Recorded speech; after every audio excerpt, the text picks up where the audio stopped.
So I am your co-presenter. I am Luisa Ramirez. I'm a freelance sexuality educator, editor. I do a bunch of sex geeky things around the city. And yeah, I'm super happy to be here for the second edition. On the first one, I presented too, and it was amazing. And now I get to introduce you to all kinds of awesome topics. So next up, we have Moustafa. Moustafa Chamli is a socially conscious game developer, comedian, and op-ed writer. You can find him on Twitter. You can find him through the Facebook page. There's a lot of awesome things that he will talk about, and this is very exciting. So come on here. Oh yeah, sorry. Yes, that I completely zoned out. So you can set up or something. I've been live tweeting. I'm not just not paying attention to you. I'm actually paying really close attention to all the presenters because I'm live tweeting from the BEDx Twitter handle. And you are more than welcome to live tweet with me or connect with the people that might be live tweeting. BEDx is the hashtag. And we also had a second announcement for that. So remember to pay attention because we have a pop quiz and we have prizes for the pop quiz. So listen closely to what they're saying. Yeah.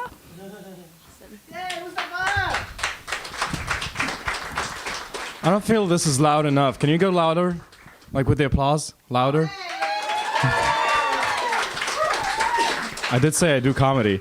So, as Louis has said, my name is Moustafa. I am your presenter for Ready Player 2, a exploration of relationships in video game form. Just a quick heads up, this is not about like relationships inside video games, but things you can like look at outside from within the realm of video games. So quickly about me, I'm an artist. Why? That kind of popped up quickly. Anyway, I'm an artist. I've been drawing ever since I was a kid. I'm an op-ed writer. I've written for different outlets, including Multijoueur, Geek Bécois, and currently Branchez-vous. Usually about video games, socialism, whatever. I'm an indie video game developer. Currently, I'm working on my first game. Don't ask me when it's going to be done because I have no idea. And I'm the occasional comedian because I'm a smartass. What can I say? So here's some bad examples of video game relationships. I'm not saying these are bad games. I'm just saying this is not the right place to look at them. The main types being role-playing games, Mass Effect, Dragon Age, Elder Scrolls, all these. The problem with these games is that relationships are a secondary thing, and they don't exactly work within, like, if you're looking at how relationships actually work in the real life. And the same goes for dating or life simulators. Tomodachi Life, The Sims, Leisure Suit Larry, especially the last one, because it's, let's be honest. And there were more examples, I just didn't write them down. Those two don't work because of the nature of video games, which I'll explain in the next slide. Gaming tournaments, I figured I should probably, no, it was actually removed. I didn't, oh crap. So it's not the updated one, sorry. It's okay, it's fine, I'll work at it. But gaming tournaments can be a good place to analyze stuff. So the nature of video games, they're about control, they're about problem solving, a clear narrative, and they're rewards based. And why that can't be really good, I mean, control can be a good thing in certain situations, but in video games, you're actually taking active control of different things, and you can't do that with another human being. Otherwise, you're just being a horrible human being, and we don't want that. But the similitudes can be found between like these and, wow, that's a bad note. Sorry, I'm gonna just jump through stuff. All right, I'm sorry. So this is a presentation about video games. So we're gonna play a game. You're gonna have to interact. Name these games. Okay, that was easy, but can you name it? Thank you. Good. All right, so some people are just listening to what people are saying. All right, cool, I hope. I wrote that not knowing if everybody was going to recognize them. So what do these four games have in common? The what? That's one of them. So they're numbers or rewards. Points based. That would have been funnier with everything appearing one by one, but they're numbers or points based. because number crunching is an easy way to look at things like life, progress, anything like that. Life isn't exactly built like that. They encourage competitive play, which is actually good because sometimes you can exactly look at how people are by how they are being competitive. And they're also, well, not the reminder, but the systems-driven part is kind of important because everything in a game is programmed. Anything you can do in a game has been set in advance by somebody. Sometimes there are bugs that slip in, which can lead to some interesting things, but they become features. So an accident that becomes something interesting. I'll talk about it maybe in the questions, specifically about a game called Tomodachi Life and why bugs can be a good thing sometimes and why removing them is not. So the idea of systems-driven, when you're talking about relationships-based video games, we're thinking about who you talk to, how often you talk to this character, how you talk to them. Sometimes you're given that option. If you perform tasks for them, and if you take them out on missions or dates. The last one can actually be the reward for completing everything else. And you can kind of see a problem why dating games can be a bad thing for looking at real life. Because by looking at everything as though it's a clear step from one to the last one, from point A to point B, you're thinking, well, if I do these things, then I'm going to get the ultimate goal. And in video games, unfortunately, the ultimate goal is sex. Yes.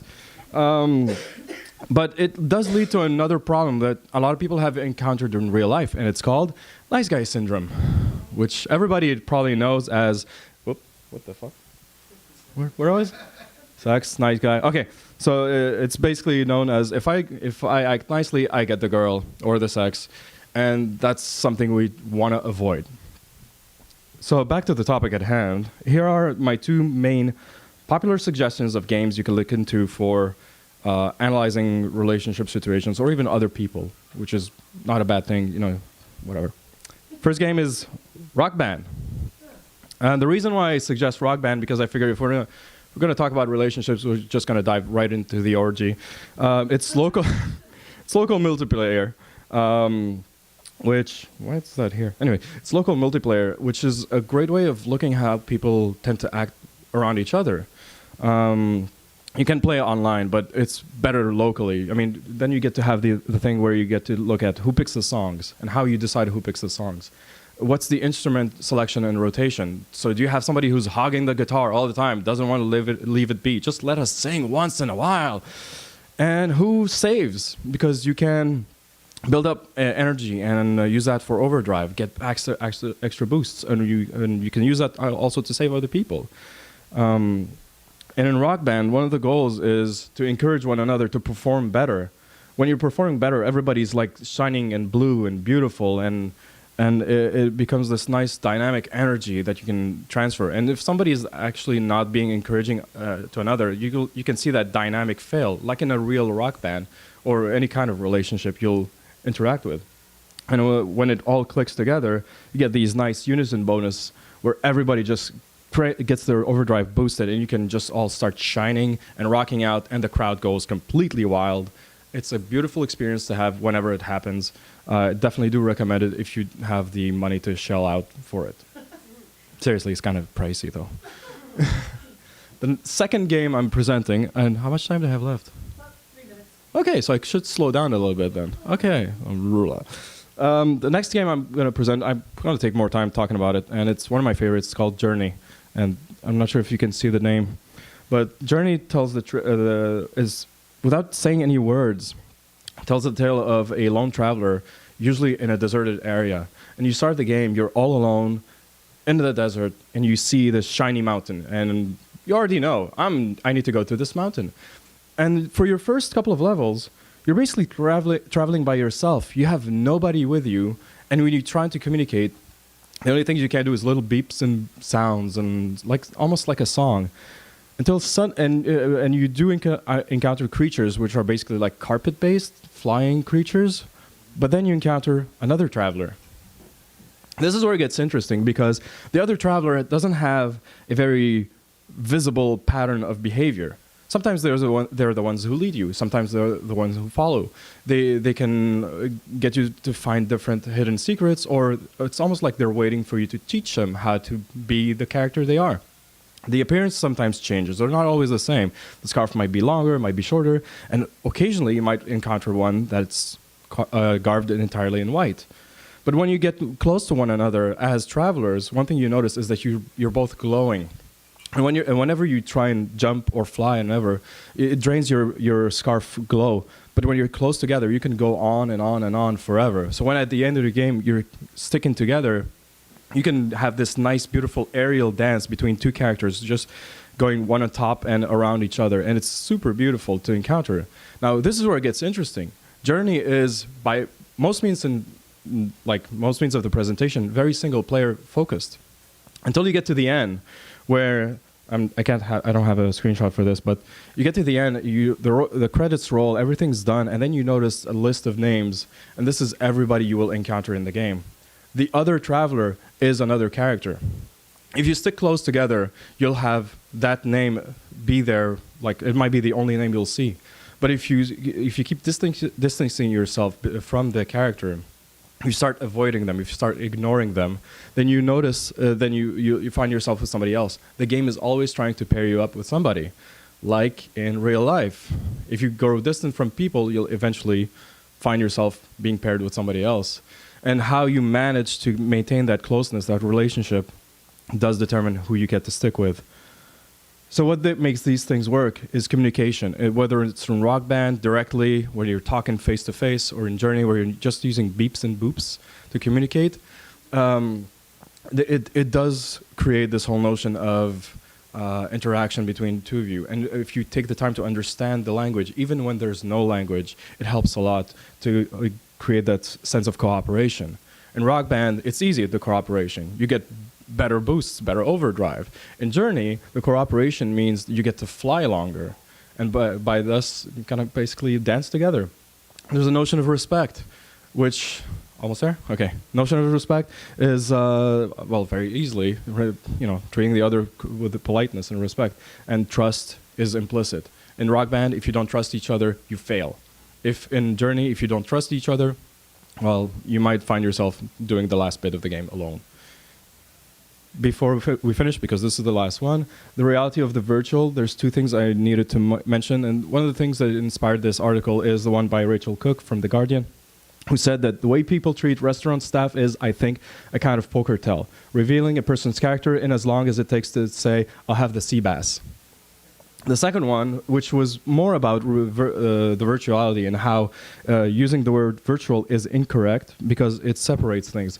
The incorrect usage of this term prevents us from considering the positive and negative effects of online video games at their right value and measuring the real impacts, including the socialization of players.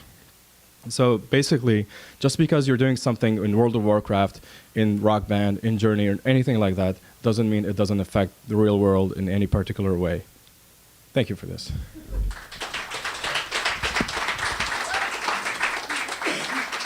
Any questions? No? No questions? Yes? How have you open-ended games? I actually haven't taken Minecraft too much into consideration. Those games are very much sandboxy. I did think about games like Grand Theft Auto, Assassin's Creed. They're mostly made for players' fun. The multiplayer stuff happens usually later on in development. Minecraft usually started, it was a lone thing. Eventually you got other players. You can't take those things into consideration if you want, like online play. Unfortunately, like most of these games aren't really built around the notion of if you interact with one another or not. It's still basically by default, how can we make this one player have all the fun? And sometimes it's even though somebody else is trying to dick around, essentially. Whoa, so many questions. Okay, I saw you.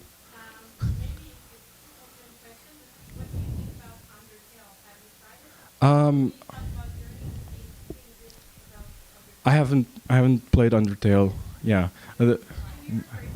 Okay, so I was asked what I thought about Undertale because it reminded them of Journey, and unfortunately I have not played Undertale, but limited in terms of everything I have in terms of arms and legs and eyes and brains. You had a question, yes? Yeah.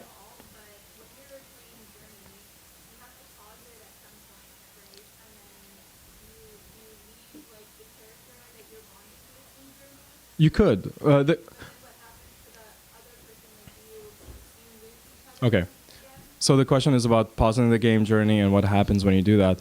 On one end, you don't necessarily need to. The game is very short. It's about 2 hours long.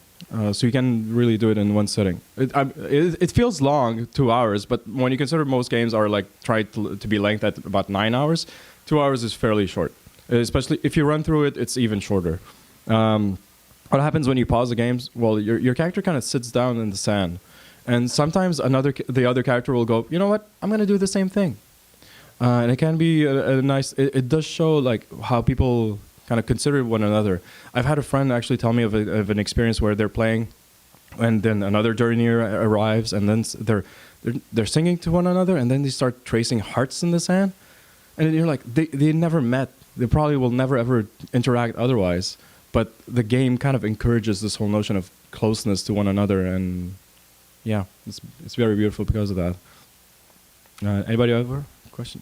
I was wondering what you thought about games like Skylanders. Skylanders. Those types of games. I know my nephew's all kids. Yeah. You create a kind of a relationship with the characters that they know the characters that they evolve and everything, and they encourage cooperation. Mhm. Just wondering what was your view and how. I wish I'd played enough of Skylanders. That question was about those games. My son has played games like Skylander. My daughter has played games that are similar to that, like the Lego Dimensions. I can't really I can't form a proper opinion about them. I think they're interesting in terms of mixing the physical, in terms of collection, with the virtual. But I think they also there's too much of a commercial element to the whole thing for me to be able to give you like a more detailed perspective to it. Yes. Yes, I do actually. In the handouts, I've mentioned a few alternate games. Some of them which are Twine-based. Some of them are like developed by a single person. There's a game I think it's called What We Did, which is basically if you were playing as Carmen Sandiego and another partner in crime, somebody's trying to look for you. There's little to no narrative, and two people can play this game with a keyboard. And basically, what it is you're driving, and you get to a place, and then you make a decision. Are you going to sleep? Are you going to like get nervous? Are you going to fuck? And it's very simple interactions that can be kind of interesting in terms of revealing how different people tend to think in certain situations. Like you're hounded by somebody you don't know. What are you going to do? And it's a very interesting and very simple way of looking into that. There's another game I wanted to mention with regards to the notion of control, especially, and it's called Consensual Torture Simulator. It sounds hilarious, but I've actually shared it on the BEDx website, and it is in the handouts. It's basically a Twine-based game, and Twine-based games are very text-oriented. So everything you do is you're basically looking at text, you're clicking at what your options are, like in a choose-your-own-adventure kind of thing. This one is about two people who want to have a very intense BDSM session, and it does a beautiful job of covering every notion of consent, of taking care of your partner, or even taking care of yourself. Because sometimes when you're topping, you do forget to just take a break for your own self, because these can be really intense. And when you're done with this, it does a beautiful job of representing the aftercare as well. So the video games can also really be good for as a teaching aid for different kinds of situations as well.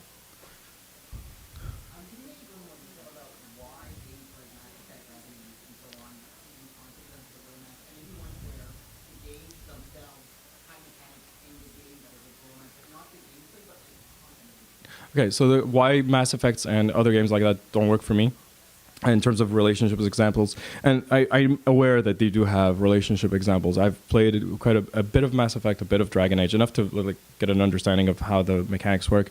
And the problem with them is that they don't they don't always reflect relationships in a very natural way. Like I said, because it's all numbers driven. If you do all the right stuff, then you'll get the person's attention, and then suddenly like they're in love with you. And I'm like, really? You're expecting me to like, okay, I'm gonna like buy you flowers and kill this dragon and fuck me now. For me, there's something that's kind of odd. I can see why it's represented that way. It's very simple, but overall, it doesn't. It ignores this element of, maybe you early on in the game you managed to get that relationship working with this person, but what if halfway through, like your constant interacting kind of leads to the other person getting sour at you, and it doesn't work, or your personalities clash. It doesn't get represented, unfortunately. So there's that. Any other question? Wow, I had a lot of questions, didn't I? All right. Oh, wait, what? Another question? Trolling. Yeah, I know. Yeah.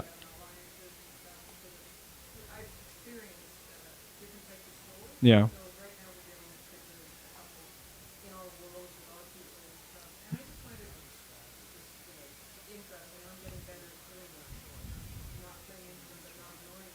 Mm.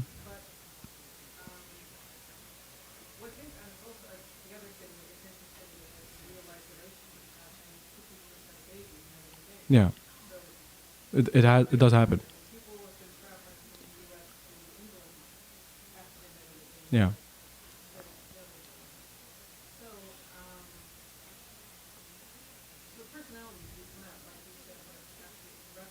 Yeah.